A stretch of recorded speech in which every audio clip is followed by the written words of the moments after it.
8. La filosofía medieval. 8.7 Guillermo de Ockham. Guillermo de Ockham, 1285 a 1347, fue un fraile franciscano y filósofo inglés, considerado uno de los pensadores más importantes del nominalismo medieval y precursor del empirismo moderno. Su filosofía desafió las nociones establecidas de la escolástica, en particular el pensamiento de Tomás de Aquino y la síntesis entre fe y razón que habían dominado el pensamiento cristiano medieval. Ockham es conocido por su principio de simplicidad, popularmente conocido como la navaja de Ockham, que postula que, entre dos explicaciones igualmente válidas, la más sencilla es probablemente la correcta. Su obra aborda cuestiones cruciales de metafísica, epistemología, política y teología, con un enfoque que prioriza la economía conceptual y la limitación del conocimiento humano a lo que puede ser verificado empíricamente. Contexto histórico y filosófico. Guillermo de Ockham nació en Ockham, un pequeño pueblo de Inglaterra, alrededor de 1285. Fue educado en la Universidad de Oxford, donde estudió teología y filosofía. Su pensamiento se desarrolló en un contexto marcado por intensos debates filosóficos y teológicos, así como por tensiones entre la Iglesia y el poder secular, especialmente en torno a la pobreza franciscana y el poder del Papa. A lo largo de su vida, Ockham fue un crítico vehemente de la autoridad papal y del abuso del poder eclesiástico, lo que le llevó a enfrentarse con las autoridades eclesiásticas. Su defensa de la simplicidad y la crítica a los sistemas complejos de pensamiento le convirtió en una figura controvertida en su tiempo. Principales temas de la filosofía de Guillermo de Ockham. Primero, el nominalismo y el problema de los universales. Uno de los temas más importantes en la filosofía medieval era el problema de los universales, una cuestión que se centraba en la naturaleza de los conceptos universales, como humanidad, justicia, bondad. La cuestión central era si los universales existían de forma independiente, como ideas eternas, o si sólo eran productos de la mente humana.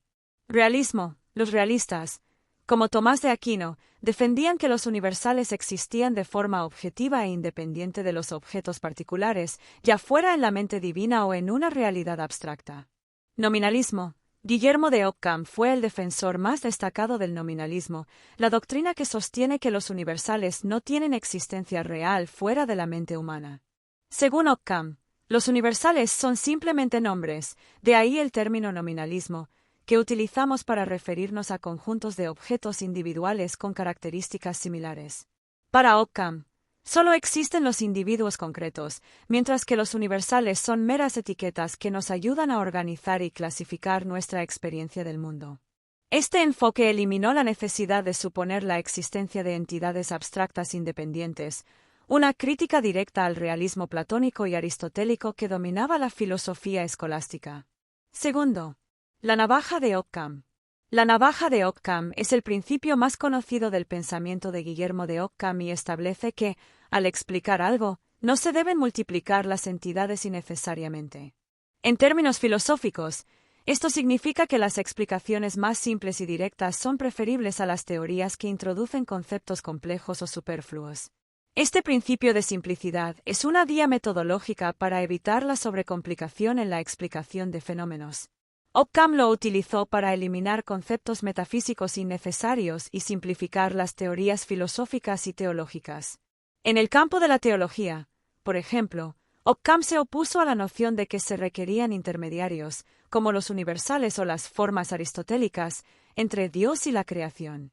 Tercero, epistemología, la limitación del conocimiento humano. Ockham también fue un filósofo que enfatizó los límites del conocimiento humano.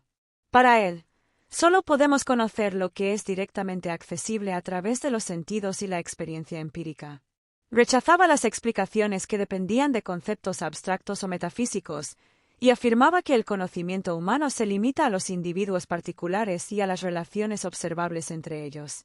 Esta postura marcó una ruptura con los escolásticos anteriores, quienes creían que la razón humana podía alcanzar verdades universales y abstractas. En cambio, Ockham defendía una forma temprana de empirismo, en la que el conocimiento verdadero debía ser comprobable mediante la experiencia y no a través de especulaciones metafísicas. Para él, Los conceptos generales solo eran útiles como herramientas para pensar y no como representaciones de realidades existentes. Cuarto, teología y la omnipotencia divina. En el ámbito de la teología, Occam se centró en la idea de la omnipotencia de Dios y defendió un concepto de Dios en el que su voluntad no está limitada por ninguna ley o principio fuera de él mismo. Dios es completamente libre y no está obligado por ninguna necesidad lógica o metafísica.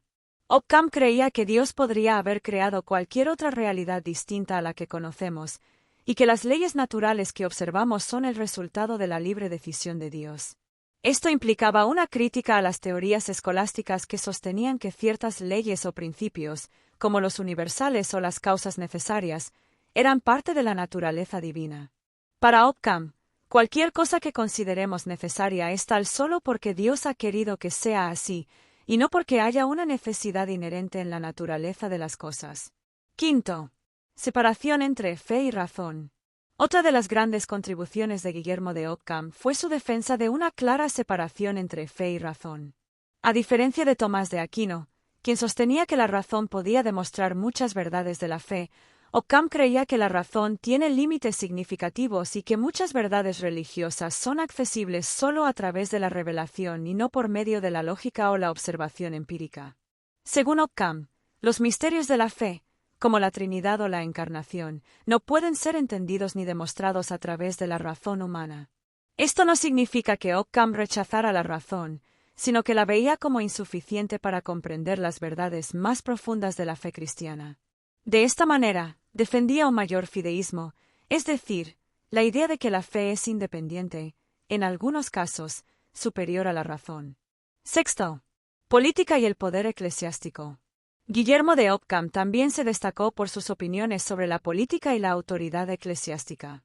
Se involucró en las disputas entre el Papa y el emperador del Sacro Imperio Romano Germánico, defendiendo la autonomía del poder secular frente a las pretensiones de autoridad universal del Papa. Argumentó que el Papa no tenía autoridad absoluta sobre los reyes y emperadores, y que la Iglesia no debía interferir en los asuntos temporales. En sus escritos políticos, como Opus Nonaginta Dierum, 90 días de trabajo, y Dialogus, Occam defendió la idea de que el poder debía derivarse de la comunidad y el consentimiento del pueblo, anticipando algunas de las ideas que más tarde se desarrollarían en el pensamiento político moderno. Además, sostuvo que la Iglesia debía estar sujeta a las mismas reglas de justicia y moralidad que cualquier otra institución.